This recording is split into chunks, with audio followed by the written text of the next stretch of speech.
What are those things in our relationships, those bad habits, those things we do that sometimes kill a relationship? Maybe not right away, but over time, they challenge it. They create tension, and if left alone, sometimes destroy the relationship. And there's some things I wanted to talk through today, some things like finances. That's one that we come across quite often. That can cause trouble in a relationship, particularly in a marriage. This idea of finance sometimes is just a real hard issue to work through. Another issue that we don't talk about all that often, but it's one I run into every now and then, is something we call unequally yoked.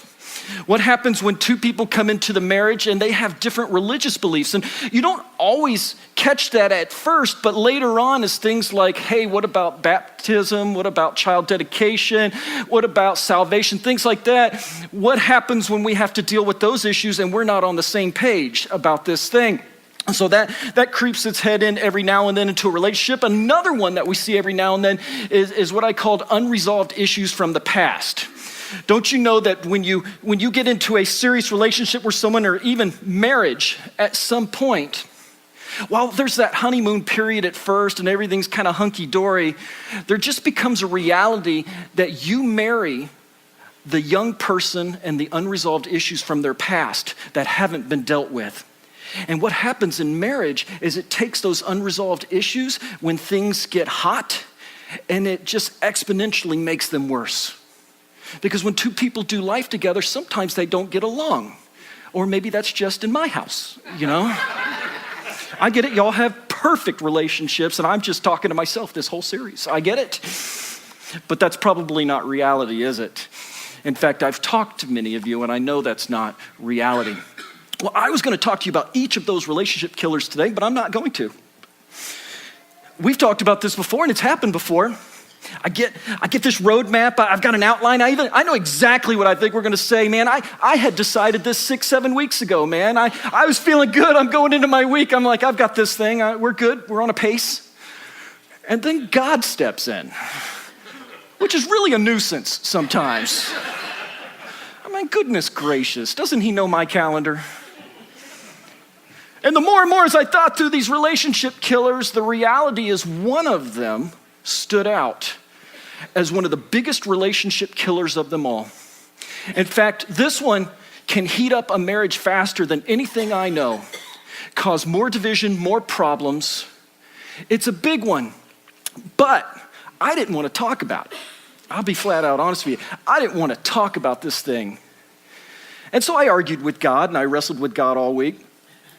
And you know how that goes. You think I'd learn after a few years to just give up, right? But more and more as the week went on, I realized, oh man, I'm going to have to deal with this thing. We're going to have to talk about it. It's the elephant in the room, shall we say, in relationships and in culture. Any idea what that subject is that we got to cover today? Porn. Porn. I've been here about 16, 17 months. I got to tell you, this one has entered my office in meetings more times than I've seen in a long time. I've watched several friends in ministry go down for this one because they didn't have it. They didn't have the discipline in their lives, and they got caught. I've watched marriages destroyed, relationships destroyed by this one time and time again. And what God was putting on my heart throughout the week was, hey, at what point are we going to talk about this, Jason? I get it. It's an uncomfortable subject. That's why we don't talk about it very much. It's not an easy subject. It's embarrassing, and it carries with it oftentimes a great deal of shame, doesn't it? It just does. There's just a great deal of shame that comes with this one. And right now, listen, I get it. There's about half of you in this room going, I think I'm ready for that tithing sermon now, Jason. I get it. I'd rather talk about anything but this. I get it. The other half of you, or some of you are new. Hi. Boy, you picked the right Sunday to come to Radiant. Goodness gracious. You know, one thing that we've said about Radiant, and we're just going to always say it, we're not going to be afraid to tackle the tough issues of our day. We're not going to be afraid to step into those things we need to talk about. And so today I want to step into this conversation. I want to do so with an enormous amount of grace and love. I've said this before, and I'm going to say it again, and I'll say it again in the future. I have no desire to be your judge, but I do want to be your coach.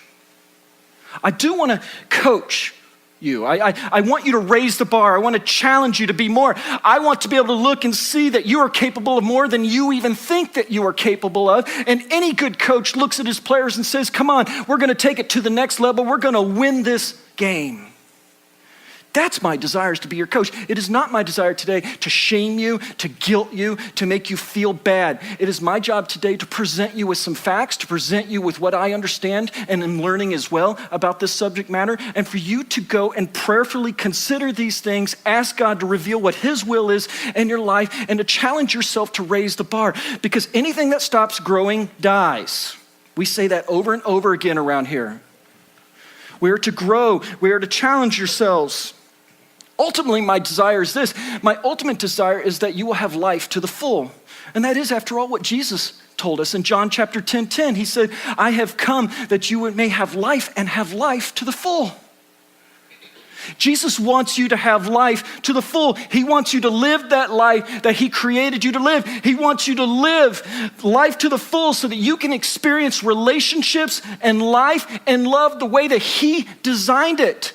But as a coach, I have to tell you that oftentimes there's two roads people seem to want to go down. There is that road that I will challenge you to and direct you to that I believe leads to life, that I believe leads to hope and healing. I believe it is a road that you are destined for and meant to go down. But all too often there's that second road many of us choose, and that road just seems to lead to destruction and debris along the way. You ever known anybody like that? They just constantly choose to go down this wrong road, to do things selfishly, to do things their own way. And a life that is lived selfishly and a life that is lived only for me is a life that leaves debris and destruction in the path. And yet so many of us choose that road. It reminds me a little bit of the song from Stairway to Heaven. Yeah, man, I put Led Zeppelin in the sermon. I can't help it, man. Can't help it. I mean, y'all know that. Yeah, there's two roads that you can go by, but in the long run, there's still time to change the road you're on. There is. That's my challenge today as your coach, as your pastor. Wherever you may be in this conversation, whatever's going on in your life, there are two paths you can go by. My hope and desire is that you choose the path that leads to life and life to the full. A second thing that folks might be thinking out there is this: should we even be talking about this in church? Is it even appropriate? And I wrestled with that this week. But prayerfully in my time with God, here's the hard conclusion I came to. If you've got kids that are on the internet, if you have grandkids that are on the internet, nieces and nephews, they're already in the conversation. Because everything on the internet is one click away. And you know I'm right. If you've got kids or grandkids or others that are on the internet, like it or not, they're already in that conversation. And so the real question is, who do you want them hearing this conversation from? Do you want them hearing it from the media and from the world and from the marketplace? Do you want them hearing it from their friends at school or friends at their sports program? Because guess what, parents? They're talking. They're talking. The real truth is what we're going to find out with the church, and our tendency not to discuss this topic is this: we are in this conversation entirely too late. Way too late. And so we have to ask ourselves, do we have something to say in the marketplace of ideas, in the culture, and in the world around us about this thing called pornography, and what we believe Jesus' plan and life to the full looks like? And I believe the answer to that is yes. Yes. But we have to get past this idea that it's something we can't talk about in church. We need to. We need to find real life solution to real life problems, don't we? And so I want to talk about that a little bit today. Because like I said, it's one click away. And it wasn't always that way. I mean, I'm old, somewhat. Old enough to remember a time before the internet. You know what I mean?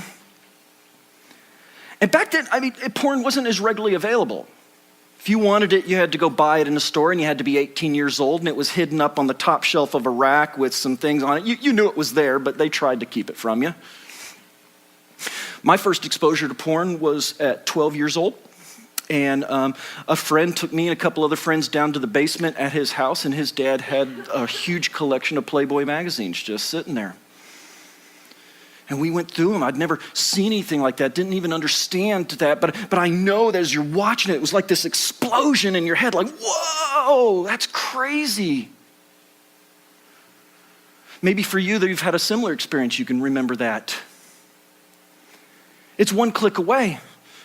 I even joked with my wife, Christy, this week about this one time. I remember we were looking for houses, apartments. I don't remember what it was several years ago. And we typed, apartments in, let's say, Atlanta or whatever. And it gives you a listing on the search list. And you're going through them and things that look like, hey, we need to look at this. And we clicked on one. And before I knew it, these windows were popping up. And you're at this website. And they're not wearing very many clothes. And you're like, ah! And you're right there with your wife. And you're like, this is embarrassing.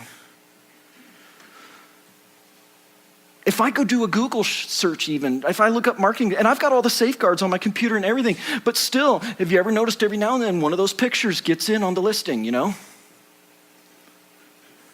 If it's that easy for me to find it, and I'm safeguarding, how much easier is it for our kids and for you if you don't have those safeguards in your life?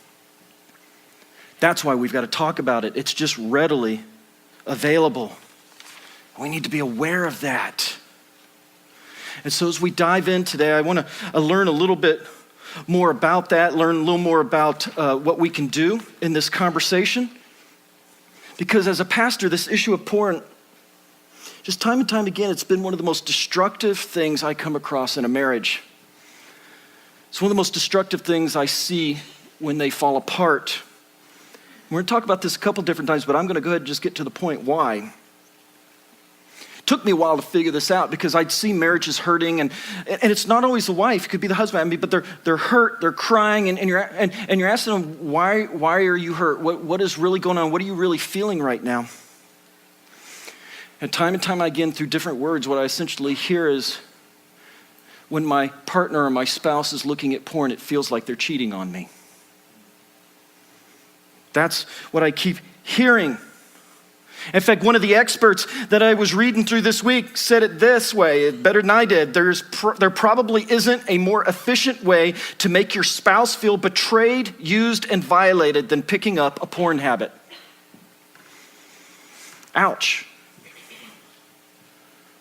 I got an email not too long ago from a wife, and she said this: I recently found out that my husband has been secretly viewing pornography online for years without me. I feel very hurt by this discovery and disgusted by the thought of what he's looking at. I told him about it this morning and he got mad and he didn't think it was a big deal. He told me, all guys use porn. Is this true? Is it true? All guys use porn? Well, the reality is a lot of guys do. A lot of guys do. In fact, what we'll find out is that it's estimated that 40 million Americans regularly visit porn sites on the internet. 40 million regularly visit porn sites on the internet. Here's the part, though, that might surprise you. Surprised me, actually. 1/3 of those are women. Over the last 20 years, what we've seen is a steady increase and rise in the use of women in pornography on the internet as well. So this isn't just isolated to men any longer. This is a conversation for everyone. And it's a conversation that I fear our culture has said this is acceptable. In fact, this is part of a healthy relationship. This is what you do if you want a healthy relationship. And you say, what do you mean? Well, let me tell you about a little survey they did here recently. They did a survey of some college students. And what they said, and the question they were kind of asking is, would you incorporate porn in your relationship, either your romantic relationships or in your marriage later? And the results they got was 70.8% of college-aged men And 45.5% of women thought they would involve pornography in a romantic partnership to help them explore their sexuality and spice up what they do in bed. You see, the conversation isn't just, hey, is this right or wrong? The conversation is, it's just flat out socially and culturally acceptable. We're well past the right or wrong conversation, although we still got to have it. But we're dealing with a culture now and a generation that is rising up that is saying, it's just healthy. It's what you do. It should be in your relationship. It's a natural, healthy expression of our love for each other. Does the church have anything to say to that? What do we say in that conversation? And so what I want to do is I want to take us through some facts. I know facts can be a little bit boring, but I realize there may be a tendency for you to look at me and say, hey, Jason, I get it. You're a pastor. You're a religious dude. And this is just your opinion. I don't land where you land, and I get it. If you don't land where I land, great, okay, fine. But I get it. The tendency might be, hey, this is your opinion, Jason, and thanks. But I want to show you some facts now then, and let us reason together through them. First one, pornography is a $57 billion industry. Ouch. Every second, more than $3,000 is being spent on pornography on the internet, and every second, more than 28,000 users are watching pornography on the internet. That's in America. 35% of all internet downloads are related to pornography. 25% of all search engine queries are related to pornography, or about 68 million total search queries a day. 2.5 billion emails are sent or received every day and contain porn. 2.5 billion emails. Next slide.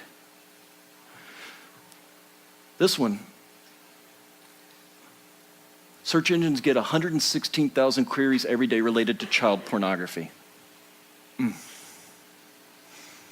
About 200,000 Americans are porn addicts.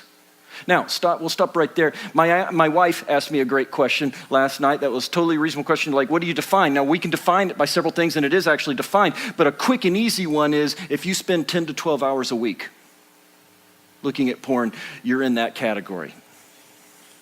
Next slide.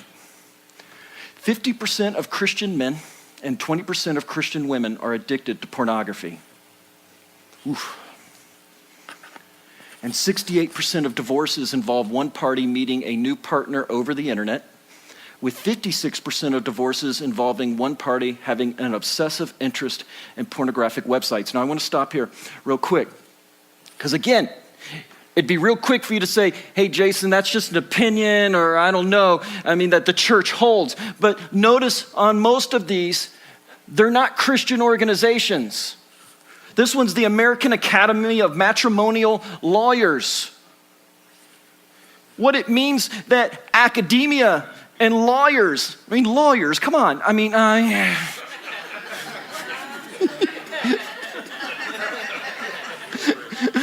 I'm not looking at one of them right now on purpose. If lawyers have figured this out, come on. No, the point is this. It's a little bit of the kick in the butt for us as a church. The world's figured it out. What about us? These are facts and figures, not from many of them Christian organizations. They're from outside the church organizations saying, we got a problem. So what are we going to say in that conversation? Next one. Of those struggling with sexual addiction under the age 35, 40% are women. 1 in 3 visitors to adult websites are women.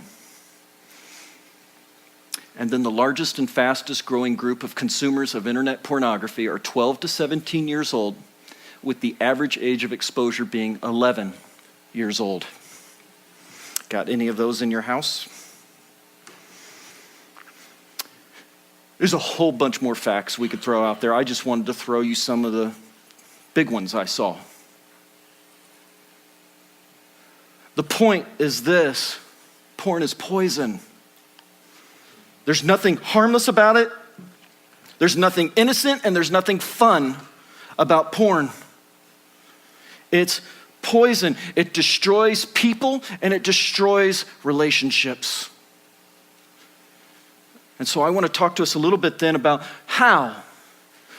What are some ways that porn destroys relationships? We don't have time to talk about them all, but I picked a top 4 that seem to come up more and more in the conversations I was having. And these are your fill-ins for the day on the back of your worship guide. And so I encourage you to follow along and fill these in so that you can go back later and pray over them, think over them, reason over them, and ask God to show you your heart and what His plan is for you in your life.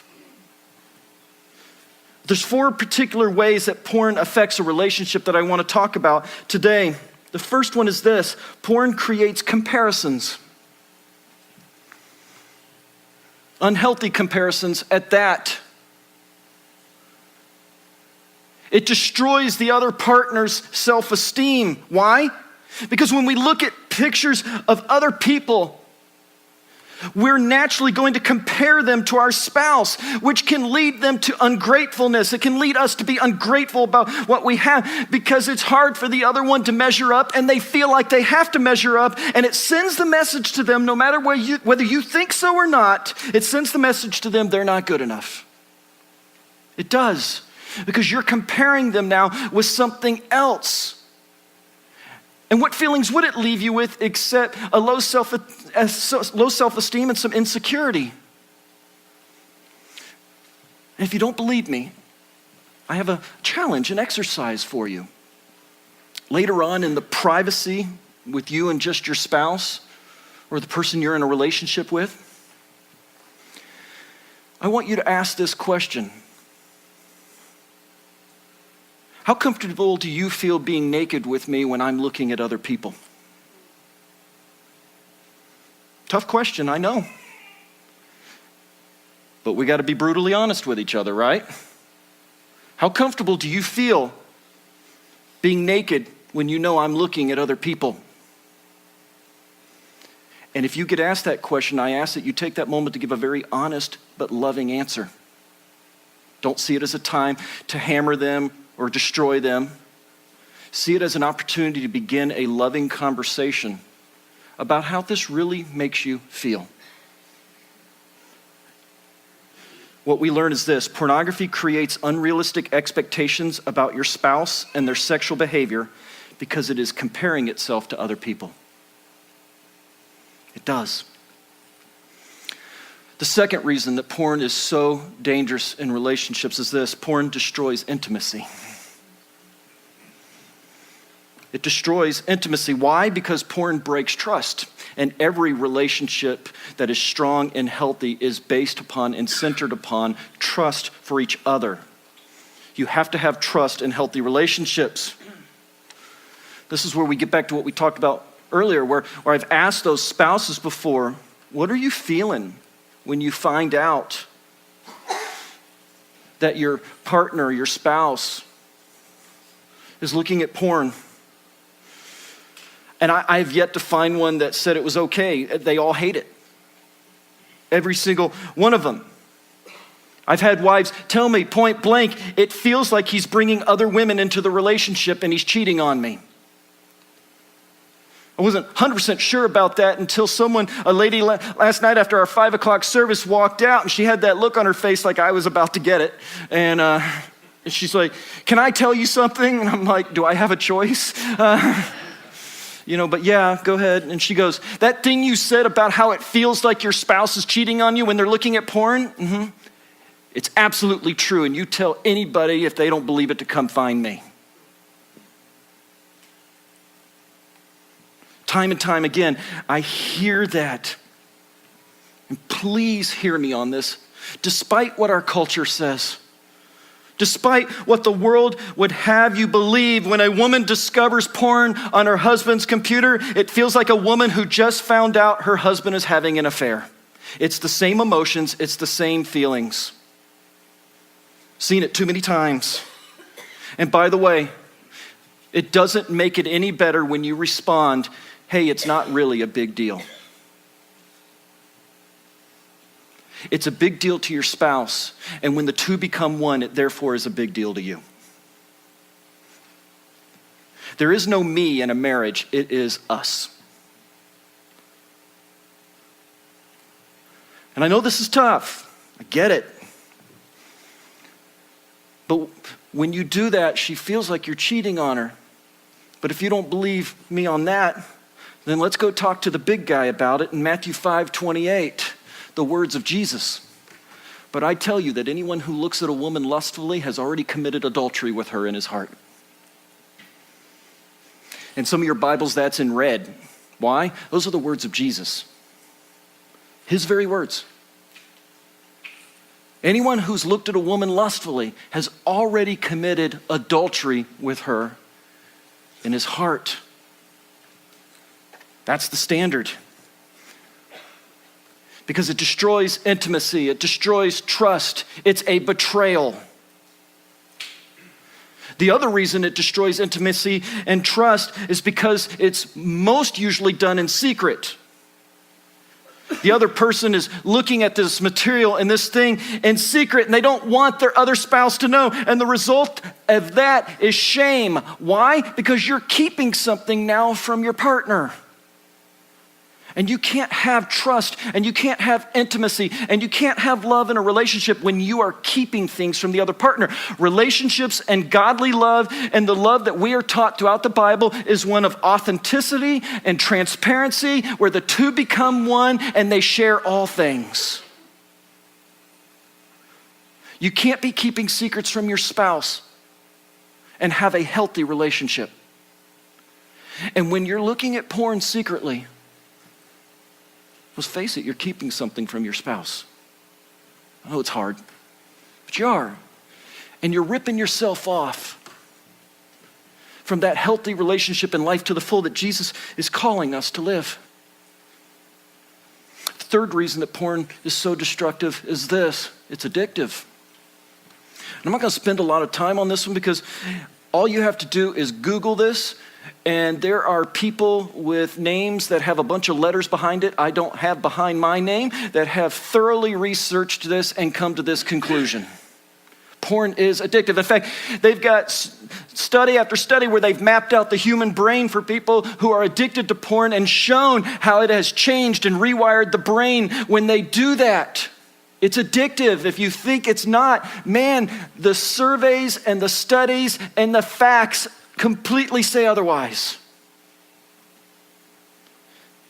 It's addictive.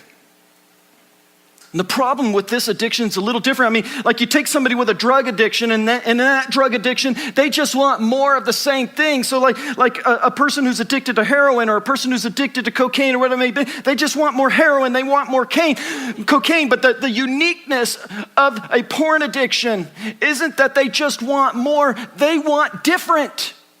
You've got to have different partners. You've got to have different pictures. You have to have different postures, different positions. I'm not trying to be graphic, but you know what I'm saying.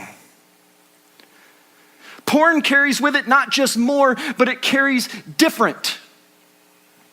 It's always causing you to try new things, to try more methods, different people. But what happens is you just find out, like any other addiction, you have become a slave to it. And you think you got it under control, but the reality is it's controlling you. As Christians, we are not called to live in slavery. The very message and good news of Jesus Christ is that Jesus can set you free. He can set you free from your bad habits, your old ways. He can bring you new life. If you've never heard that before, my friend, that is the hope of heaven and Jesus. And the call today is for you to have a relationship with him, because through Jesus Christ, you can be set free, reconnected to God, and forgiven of your sins. Your past doesn't have to be your past. You can have new life through Jesus Christ. But porn, when you get trapped into it, like any other addiction, it puts you in slavery. The fourth one, and one of the hardest ones of them all, porn objectifies others. It's a big word, this word objectifies. What do you mean by that, Jason? Well, it's simply this. When you objectify someone, you take someone and see them simply as an object that exists for your happiness. You see them as nothing more but existing for you, to gratify you, to make you happy. And what happens is when we objectify people, at its core thing, we are dehumanizing them, because instead of seeing them as the image of God created and wonderfully made by Him, we see them instead as objects made for our passion. And when we do that, we objectify them, we dehumanize them, we reduce them. My dear friends, again, nothing is more contrary to the gospel of Jesus Christ. Under no condition do we go out there and put other people in slavery. Under no condition do we objectify and dehumanize other people. And under no condition do we find ourselves in slavery. The very gospel says we don't do those things. But we objectify others when we do that. And I think it's funny. I do. I think it's funny sometimes how we try to draw a distinction between like a prostitute or an exotic dancer or a naked person on our screen or even a porn star. Like they're all in unique categories and it's different. But like it or not, they all get paid for what they do. It's really just a matter of who pays, when they pay, and how much. It's all being paid. Whether it's you clicking on their website and they measure the traffic on that website, and based upon the traffic they get, people advertise and give advertising dollars and marketing dollars to that website. And with those marketing dollars, they go out, take more pictures, they go out, create new websites and do more. Either way, you're paying. It's just a matter of who, when, right? And where. Whether you're sticking dollar bills in someone's bikini or going down to the Motel 6 and paying for a room. One way or another, you're paying. And it's objectifying this.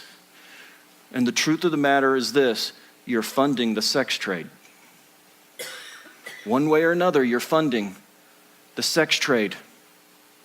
And I wish we could spend a lot of time on this one, and we will sometime talk about social justice issues, and this is what this really hits on. The reality, I don't think it's a secret to any of us, that the pornography industry helps drive sex trafficking, which by its very nature puts people in slavery. I don't think it's a secret to any of us that the sex industry has an increased rate in drug and alcohol abuse, that it destroys and dehumanizes people.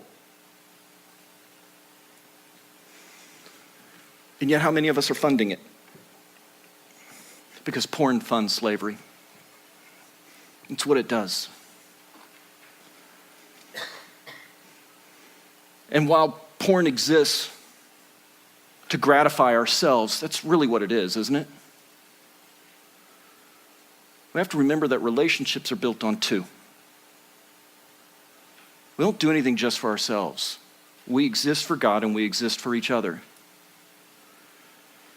But I tell you this again, if you're on the Christian journey and doing the life with Jesus, at no time do we exist to put other people in slavery. We don't do it. And so ask yourself, am I engaged in some activities that are funding and helping this industry do that very thing? And what would Jesus say?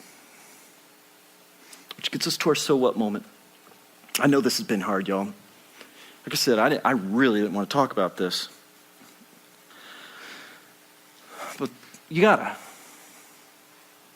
There's three things I want to leave you with in the so what moment to challenge us with. The first one is this: porn-free relationships are stronger with a lower rate of infidelity. Now, I I put the source on that for a reason. Again, you might be in that conversation that says, okay, Jason, that's just your opinion. You're the pastor and that's how you read the Bible and that's just your opinion. And I do read the Bible and that is exactly what the Bible will say, by the way. But I put that on there again just to remind us this is the Journal of Social and Clinical Psychology. So it's not just pastors who are saying that, other people are as well. And there's data and there's facts and research to support this idea. And so I'm just going to say it flat out. Porn-free relationships are stronger with a lower rate of infidelity. Protect your marriage. Protect the relationship. Second thing I want to challenge us to is this. We need to challenge the idea that porn is okay by cultural standards. I want to remind us again, we are way behind on this conversation with the world. When 70% of college males are saying it's okay to bring that into a relationship, we're behind on the conversation. But we got to have it. We've got to stand up in the world and say, this is not the design God made for relationships. This is not how He created them to work. That God wants you to have a healthy marriage. He wants you to have healthy relationships. And you can't have those relationships when your other partner feels like you're cheating on them. You can't have health in a relationship when you're feeling shame. You can't have health in a relationship when you are addicted to something. You can't have a healthy relationship when you're objectifying the other person. You can't. And the culture has to see in us, the church, God's people, His holy people on earth, they have to see in us what healthy marriages and relationships look like. Did you know your marriage, your relationship is one of your best witnesses to the world of what Jesus Christ looks like when He is flowing in and through you? Your marriage is supposed to be a declaration to the world of what it looks like when the two become one under God. But it doesn't help when we start introducing things like porn into the conversation.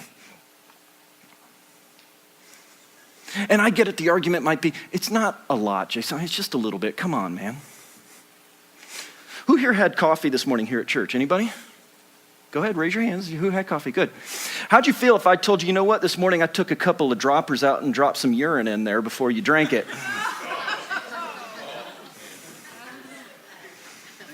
You're welcome. Yeah. You wouldn't notice. It was very little. You won't taste it. You wouldn't even know it's there. How you still feeling about that cup of coffee right now, huh? No, I didn't do that so you can relax, all right? You see the point? It's not a good argument. It's just a little bit. You won't even notice. It's not going to hurt you. Just a little. No, there is no just a little. Sin is sin. And we allow sin in any of its form into our relationships, time and time again, it begins to break them down and destroy them eventually. Because that is what sin does. The very nature of sin is to destroy God's plan. To destroy us. The third thing, if you or your marriage are struggling with pornography, there is help. There's help. First thing and the most important thing I want to tell you is this. If this is something you're struggling through, if this is something you're kind of squirming in your seat, you're not enjoying this very much, I get it. I've been there. I've been in a position like that before. I mean, and you're saying, yes, we're struggling with this. There is help, but the most important thing I want you to know is this. You are not ugly. You are not disgusting. You are not a horrible human being. You are God's beautiful creation. But sometimes we just get off track. Sometimes we make bad decisions. Sometimes we need a course correction. The reality is all of us are sinners. Every single person in this room is a sinner, and God doesn't determine one sin being worse or better than the other. Sin is sin in the eyes of God. So before you're feeling too bad and before you're feeling too good, we're all sinners in need of a Savior. So my friend, you're not ugly, you're not disgusting, but like all of us, there's some sin in your life, and Jesus can take care of that. You don't have to live in your sin. You don't have to be in addiction. You can have healthy relationships. Romans 3:23 reminds us, for all have sinned and fall short of the glory of God. All of us. But the great hope of Scripture is this: you don't have to live in that sin forever. Through Jesus Christ, you can have new life. He can set you free from your addictions. He can give you new life. The Bible says he can take our heart of stone away. But it takes you starting a decision to get on a journey with him. And it takes you saying, I need some help. Whether that you come to me privately or any one of our leaders here, there are people who can sit down and have this conversation with you. There are people who have walked through this journey. There are people who have come out the other side with healthier marriages and healthier relationships around them. We just need to talk. We have marriage counselors being trained right now who would be happy to sit down and have this conversation with you and your spouse. But get help. And my last piece of advice for guys, I didn't put this as a point up there. It's a real quick, easy thing to do. It's actually something my wife complimented me on once, and I'm not saying to say, yay, Jason. She just noticed it, and I didn't teach it myself. Someone else taught it to me, so I'm going to teach it to you. It's called look away. You say, what do you mean? One of the things my wife said to me, she goes, I noticed this about you sometimes, like if you're in a store and there's a risque magazine cover or something, or if a woman walks in and maybe, she's looking a little scantily clad or whatever it may be, she goes, I notice you just have this habit of looking away deliberately. And she's right. It's a discipline I've had to teach myself because I'm as human and I'm as much of a man as any of you are in this room. And frankly, I've watched too many pastors go down for this one. I'm not doing it. So pray for me. Pray hard. Guys, look away. Teach yourself the art of look away. When you see something that you don't need to look at, look away. If you see a woman that's pretty or maybe dressed in a way that's provocative, look away. If there's something that comes on TV or you see something in a magazine or whatever it may be, look away, put it away, get rid of it. That's why when someone came to me a couple weeks ago, maybe a few weeks ago, and they said, hey man, did you catch the latest episode of Game of Thrones? I'm like, no. Which I got to tell you right away is too bad because the genre is sort of my genre. I like that sort of genre of old warriors and fighting and things. That's got like Lord of the Rings sort of thing or something, it seemed like it. But my understanding right from the beginning is that there are full sex scenes with frontal nudity. Not going to do it. Just not going to do it. How many drops of urine do I have to put in my coffee? You know what I mean? Look away. It's a simple exercise, men. Evaluate what you have at your house. We had to evaluate our cable TV. Parental controls, whatever it may be. Do it. And don't let porn, my friends, get in the way of a healthy, godly relationship that you've been called to have because you're ripping yourself off. You're ripping your spouse off. You were created to live life to the full. And my dear friends, that's my only desire for you, is that through Jesus Christ, you live life to the full, the life he created you to live. Let's pray.